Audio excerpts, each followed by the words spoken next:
The City of Pasadena experienced a catastrophic failure on a 42-inch sanitary sewer. This particular trunk line serves about 20,000 permanent customers and about an additional 40,000 commercial customers per day.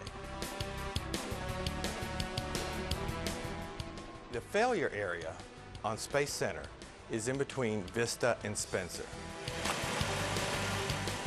The 42-inch trunk line picks up two 36-inch sanitary sewers and brings them together into the Golden Acres wastewater treatment plant.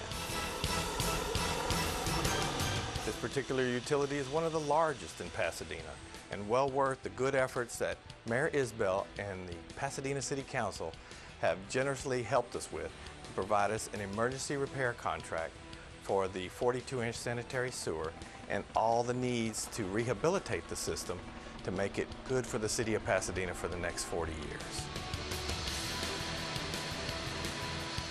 Mayor Isbell and the Pasadena City Council have stepped up to the plate for this project and appropriated about $1.7 million to effect the repairs on this system.